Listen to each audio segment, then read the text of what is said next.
Hey friends, Diana here from Garden Love. I'm here with my cousin named Carlos from Bosesgreenlife, and he Hello. has an amazing garden that he's going to share with us. Yeah, this is it right here. I have multiple trees right here.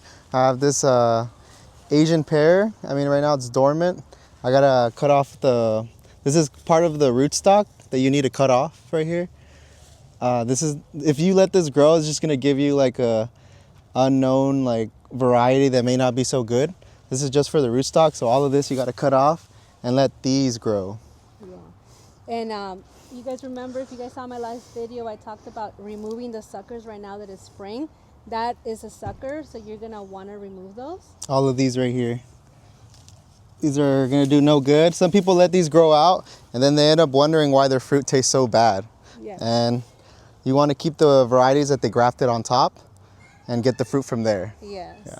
And I'm really excited to share your garden with everybody because you have so many things in a small yard, in a small space. He's growing a lot of fruit trees.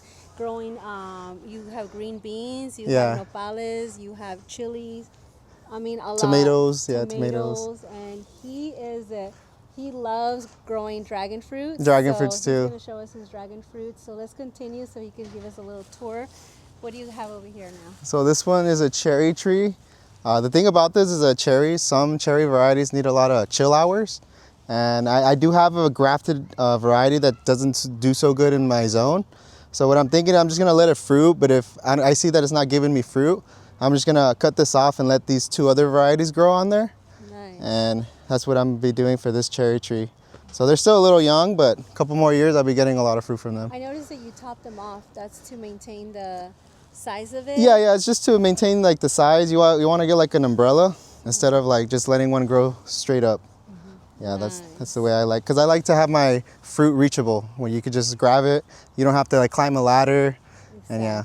And that's very important when you're growing things in an urban place like this, where it's in your front yard. You want to be able to reach it and it's manageable. Yes. And so they can fit and not overlap each other. Yes, exactly. Nice. Yeah, I also have like this lime tree right here. I have a couple varieties I grafted myself on there. I have a grapefruit grafted on here on this lime tree, this Mexican lime. So I'm not only gonna get limes, I'm also gonna get grapefruit. Nice. So it was originally a Mexican key lime or Mexican lime? Mexican lime, it's a little bigger than the key lime. Okay. But this one right here is gonna give me like grapefruits. I got it from my friend named Bertha. It's like Oro Blanco grapefruit. So that's awesome. yeah, so I have it right here. Yes. I actually transplanted If you see the difference, like sizes, yes. like you see that this is the lime and this is the grapefruit right here, the Oro Blanco grapefruit. Oh wow, okay. Yeah, so I have it right here. That's great. Growing. I'm really excited to see the fruit on there once it produces. I just need to trim it a little more, because if you leave it like this, it's gonna get a lot of disease. You kind of want to trim them up just to get a good airflow. Okay. Yeah, so to let these limes grow right here. Yeah, and I saw that they were growing on there. That's amazing. But yeah, I plan to graft a lot more citrus on this tree. It's just haven't had time, just due to my sales job. Yes. But other than that, full-time job and managing a garden, and you're going to school. Yeah, going to school. Yeah, I also have right here some sugar pod peas. I mean, they are going dry just because it's out of season now. These snow peas love more of the cooler times. And this is how you open them right here. So you pretty much open them up. Nice. Oh, there's a little it's a little ant in there, yeah. Ant in there, but these are really sweet. So the thing about these, they're the opposite of like a regular like fruit. You know how fruit, you let it ripen on there, they get sweeter. This one, the smaller they are, the sweeter they are. Oh, as they get bigger, they end up getting a lot more like bitter. Oh. So right now they're really sweet. You want to try some? Sure. So you want to harvest them early on? Early on, yeah, that's when they're sweetest, but there's nothing wrong with harvesting them bitter if you're going to cook with them. But if you just want to eat them like fresh, it's really, really good. That is really good. Yum. It's like sweet. That is. And it's juicy too. Yeah. And so this is one of your dragon fruits? Yeah, so this is a dragon fruit that I had here already planted. It's a Guatemalensis variety. And I don't know exactly what variety it is exactly, but I know it tastes really, really good. And You had it before? yeah, I had it before. It was amazing. Yeah, it tastes really good. It tastes like berries to me, and like the flesh inside's pink. So that's what you call guatemalenses, when the pink inside, when it's pink inside. Yeah, Oh, nice. like pink, Okay. purplish, purple And flesh. I love how you integrated a lot of other little vegetables here. Yeah, I just have some pest problem right here. This is what happens when you grow too much collard close together. You need to space them, so there's no airflow, and that's why these pests are thriving here. Oh yeah, so you have to. So I have to like cut one off and let them grow, and Yeah, hose it down. hose it down with some water. Yeah, so you don't use any pesticides. Keep it as organic as possible. And this is some of the chilies you grow by seed? No, so this is actually a tomatillo. Oh, tomatillo, okay. Yeah, this is a purple Coben tomatillo right here. So, oh, wow, let me see that again. So, oh, yeah, they come in the little lantern. yeah, the thing about these is that, you know how like peppers, they're like self-fertile? Yeah. You just tap it like that and the pollen gets on the stigma. So in this case, the stigma and the stamen are going to be located in different parts of the flower. Oh, nice. Some flowers have the female part and some flowers have the male part. So a way to ensure fruit on every one of these, you have to tap all of them just to make sure you get some of the pollen on all the flowers. Because some are male and some are female. So that's the thing about tomatillos. Wow, that's interesting. I had no idea. And you have green beans growing here? Here I have some green beans growing right here. Wow. So this is just proof that you guys can grow food everywhere and anywhere. So I hope this is an encouragement for you guys who want to grow food and you guys don't know exactly how and where. I'm going to step back so you guys can see. This is literally a planter for his front yard. And he's growing food here. So yeah, so I got my nopales right here. My mom loves these nopales. The reason why she loves them so much is because they're not so slimy. As she says, not some babosos. That's what she says. And she loves cooking with these. yeah, You gave me some of those, right? Yeah. Yes. Yeah, so I have some in Garden Love's hillside. Yeah. So I'm really excited to harvest some of those. Yeah, and I also have like these cool beans growing right here. It's a bush bean. So, oh yeah, there's one right here, a little bigger. I have these little cool purple ones. So the thing about beans, so you can't really eat them like peas. You actually have to cook them because they contain like some toxin, and once they're cooked, they get rid of this toxin. Oh, nice. Yeah. Basil. Some basil right here. Some more tomatillos. This one's a yellow variety, so it's like a chupon. They call it chupon de mama lynx or something like that. Yeah.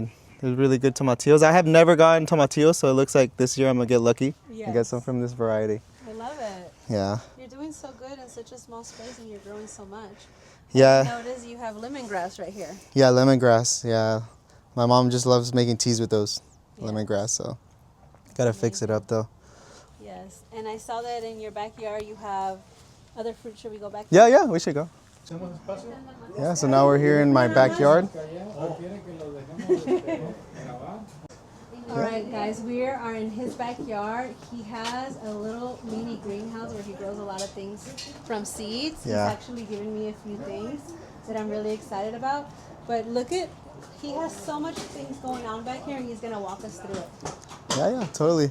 So right here I just have some like dragon fruit varieties that I didn't finish planting. Or these are little extras right here that I have. And I've just been getting into dragon fruit. I have over 43 varieties that I got from like really amazing growers like Kim, Richard Lee, very experienced dragon fruit growers. And they're lucky to share me. I'm very grateful to have these varieties shared with me by them. So, I know right now they just all look like a bunch of dragon fruit, but these are all different varieties of red flesh, purple flesh, white flesh, even the Megalanthus, which is a yellow white flesh, which is the sweetest variety. So there's a bunch of different types of rare varieties here. It's amazing. Yeah. Wow. But yeah, so right. Collection going. Yeah. So I'll show you what I have in my greenhouse. Oh shoot. There's actual fruit trees growing here, which we're gonna go through in a little bit. Yeah. Sorry about the mess. We're having an Easter party. Yes. So. We're doing this in the middle of our Easter party gathering with the family. So you might hear our aunts and uncles. Yeah. Yeah. So right here, I need to water a couple things. So I have a couple of figs right here. If you wanted to see, this is a little tiger fig, LSU tiger. Oh no, sorry, this is the Patchy tiger. Oh, nice. Yeah, Patchy tiger fig right here. And I also have this LSU tiger. So these get like a tiger stripe once they're mature. Right now, since they're in a small pot, you should take off the fruit so it could develop on root development and also foliage. But right now I just left the fruit on just because I find it so interesting. You know, it's kind of hard to pick it off, you know, but I'm going to eventually have to just so it could focus on its root development. Yes. Yeah. And then right here I have some chilies right here, different varieties. I know I got to water some right here, but yeah, I have all these types of varieties that I got from Baker Creek, different types of seed companies. Also San Diego Seed Company. Really cool collection I have here. And then I also have this chayotes. This one's going to be the non-percolating one, and I also have the percolating one. So nice. I got to plant these into a big container so I could get a bunch of fruit from them. Nice. Have you planted those before? No, it was my first time actually planting them. So You grew those from seeds? yeah, I grew them from seed. With the fruit, the thing about them is you don't have to like take out the fruit. You could actually just put the whole fruit in the dirt, and they'll just pop out with this. Oh wow! This sprout, yeah. I have to give that a try. Yeah, so some good chayotes. I even have asparagus grown from seed. They're all individually separated, and this is how much you get more. You get a bunch of little asparagus. It's best to let it grow out so it could be focused on its root development. Yeah. So there's. You have more dragon fruits. Yeah, more dragon fruits right here. It's really cool varieties right here. Yeah, it's amazing. Would you say the dragon fruit is actually one of your favorite things to grow? At the moment, I believe it's very easy. You know, I believe anybody could grow dragon fruit. All you have to do is just let them hang. They like a lot of drainage, and honestly, it's just one of the easiest fruits to grow. And they're also very expensive. Yeah, so very expensive. But yeah, so let's go out here. Let's see. I've never been back here. Yeah, It's the first time. So you propagated some of your nopales. That Nopales right here. And I wanted to show you guys like the difference between these strawberries right here. So right here, these strawberries were grown in this Fox Farm potting mix, potting mix that I used. And this is what it shows. It makes it look all beautiful and nice. But then eventually the plant starts getting really crispy, dry, and a lot of pest problems. The reason is because usually potting mixes like that have too much organic matter. And you want to lower it with the organic matter. Now this is my potting mix. You can see the difference between the flowers, how it's just, this one's dying and this one's much more cleaner. Oh, nice. Yeah. So you did an experiment? Experiment. A lot of people think the more organic matter you have, the better. But you always want to keep it around like 10%. Nice. 10% or 20%, 30%, depending on the variety, how much they like. Would you think that applies mainly for strawberries or for, how about fruit trees? Fruit trees as well. I would say keep it around like 20%, but nothing crazy like 50%, 100%. There is possibility that you could, depending on the compost and how much aeration it has. But overall, it's better just to have less organic matter because it causes anaerobic bacteria. Yeah, that's what it causes. What do you have going on over here? So I have a bunch of kale varieties. I have this dinosaur kale, I believe. Is this dinosaur kale? Yeah, this is the dinosaur kale. Yeah. I just, they were a little dying, but I fertilized them and they're popping back up. I also have this cauliflower right here. I don't know if I'll actually get cauliflower. That's why I have it kind of shaded because I know it's going to start bolting. Yeah, they like more cooler weather. Yeah, I like more cooler weather, so I have them really close to getting shade from these other kales that I have right here. Right here, and then I have like my radishes right here. I just thinned them out, so I have them growing here, and I can't wait to harvest them. They're like the fastest thing to grow. They only take like 21 days, and you'll get a radish. Nice. So something consider if you want to grow fast food. Yeah, and I just have a bunch of seedlings right here. This is where I let my seedlings harden off. Right now, I got a bunch of dead ones. I haven't watered them, but this is the place where get a bunch of seedlings and get them hardened off for them to handle that tough weather that they sometimes experience. And I like how you put a shading cloth here, which helps. Yeah, it definitely does. Just get them like a head start, and then I transplant them. They first start them in the greenhouse, then I start them out here just to have them experience tougher weather. Then from there I transplant them. Nice. So you always want to transition them. You don't want to just plant them right away because they're not used to it, and then they end up dying. Yeah, Yeah. that's the only thing. Now we're back in this big planter that he has here. It's actually maybe about 3 feet wide, so it's big, but not that big. But I'm impressed on how much he's growing here. Yeah, so I have a guava tree right here. This one is like a pink guava, pink flesh inside, green outside. Yes. And I haven't actually gotten fruit from this one yet. I've gotten a bunch of fruit and they just keep falling. The reason why I believe is just it's not old enough, like the roots are not deep enough for them to sustain the fruit. So I'm just giving it a little more time, and let's see if I end up getting some fruit from here. And if you guys have been following me for a while, you guys know that I have one of those. I've had it for years. I had it in a container. They do have deeper roots. They do love a lot of water. So a tip that I would give you guys is that if you guys see any flowers on your guava, that's the time to start upping your watering, because that's the time that it's going to be the thirstiest. And if it gets dehydrated, it's going to drop the flower, and that flower is never going to develop into fruit. So as soon as you see those flowers, up the watering. Yes, Yeah. definitely. Yeah, and then I have right here some papayas. So the thing about this papaya, papayas usually people grow them and there's just one big branch. You know, I topped this one at a young age, so I have multiple branches with fruit instead of just one. So right now I have, if you wanted to zoom up, I have some see that. big papayas growing there, right here. They're beginning to ripen as we go. Look at the baby ones. Yeah, and if you go right here, they're all reachable. You see the height of me, they're all reachable compared to you climbing the ladder, it being dangerous, and you trying to get the fruit. Not only just have one, also have multiple. You also have some growing right here. I didn't even notice there was some in there. That's There you are. great. And then also the other one, I believe, also has some. This one's just going to flower, but Oh yes, there's a flower there, a baby one. yeah, Probably so gonna turn into a fruit right there. as they keep growing, you kind of want to keep trimming them. Like I see this one, this branch is getting too close to this one, so I'm gonna have to do some pruning here. So to not let all that pest come in, you know? Yeah. Have more airflow and let the papayas grow healthy and strong and delicious. Nice. But yeah, I have This is an avocado tree. avocado trees. I grafted some avocados. So what was the original avocado? Was So it from was a like seed? a grown seed. It was a seed grown avocado that I had, and they actually gave it to my parents as a gift. And it finally gave us like avocados after many years. And it turns out we didn't like the avocados. They didn't have a good taste to them. So that's why it's not a good idea to start them from seed.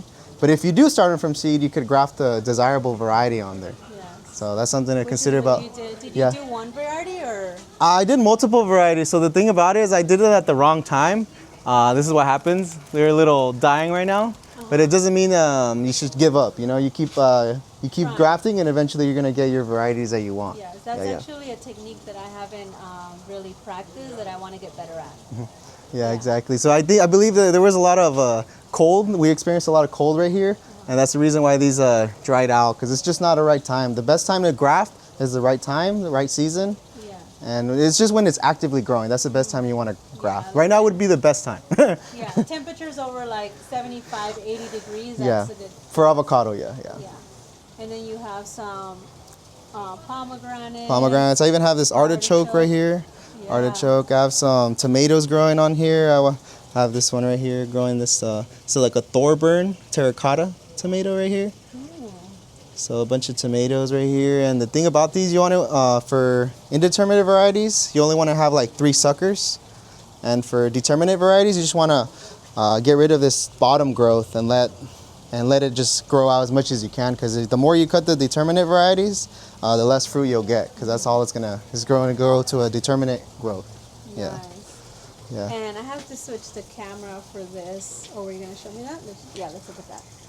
Oh yeah, and this is some basil right here. I really like this purple basil. I just think the foliage is just so pretty. It is. Yeah, but you cut it right here, and then you end up getting it a lot more bushy to have more foliage. Yeah.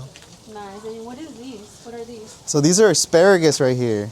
So the thing about this is I started noticing after asparagus, you always want to get the males instead of the females. Usually when it comes to other plants, you always want to get the females, but in this case, the males are the ones that are going to produce the thicker spears.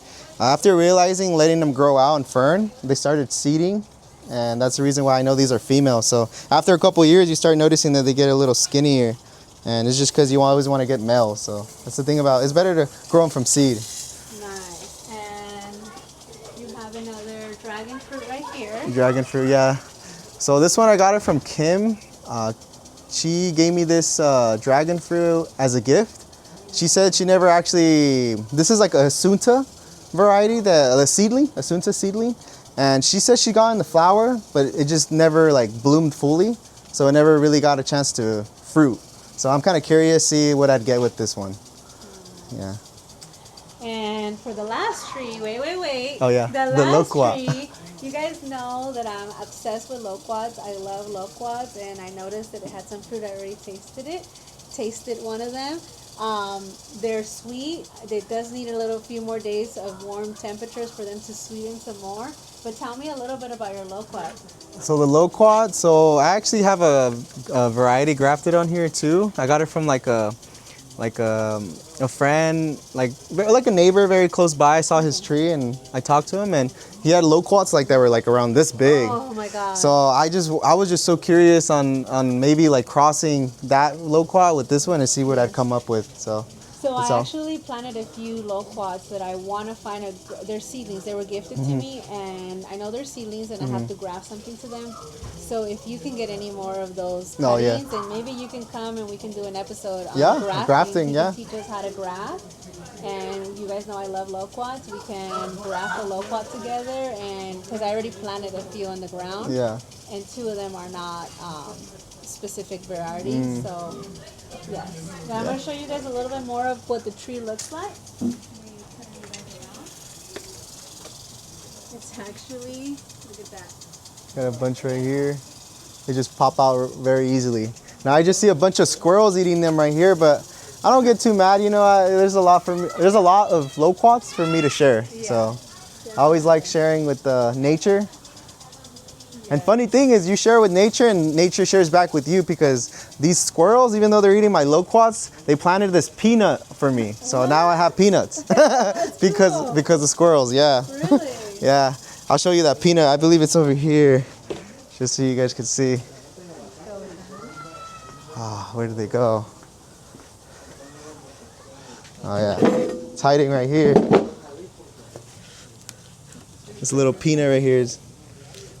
This squirrel planted a peanut for me. Wow, that's so cool. And this was the only plant that I had dying, so it was kind of funny to actually see a plant growing on the only pot that I had a plant dying in there. Oh my god. The last thing, do you want to show us your dragon fruit? Yeah, I'll show the dragon fruit. You guys built your own framing? Yeah. I love how you guys got these containers.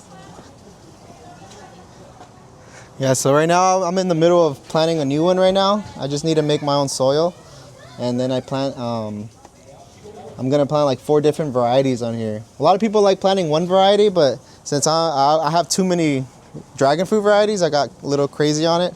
I just want to have 4 varieties to taste all the types of fruits. Nice. So, and it's definitely doable. I know Richard Lee had a bunch of trellises with 4 different types of varieties, so it's definitely doable. I have them all in this 25-gallon pots right here. Nice. And it doesn't look like they're very top heavy with that frame. Yeah, I mean, pretty stable. They are very stable, but I always recommend adding some more wood just to get some more sturdiness. That's what I'm gonna end up doing. Eventually, just adding some more stability. Nice, so. Nice. Well, you're very popular on TikTok, and you have a YouTube channel. Yeah. Where should they go look for you? You should call me. You should go look for Bosesgreenlife. Yeah, at Bosesgreenlife. So it's BOSES, Greenlife. Yeah. Right. Yeah. Well, we're gonna put the link post so everybody can go follow you. You guys. Yeah, Let me thank turn you. around. So. I hope that you guys enjoyed this video. I'm going to put the link of his channel down below. I hope you guys go follow him, go say hello, leave a comment on one of his videos, encourage him to do more. He's very knowledgeable, as you guys have seen through this video. He has a lot of information to share, and go ask him questions, give him something to work with to give you guys videos. And I hope you guys enjoyed this video. You guys have a blessed day, and we'll see you in the next one. See ya. Have a good one.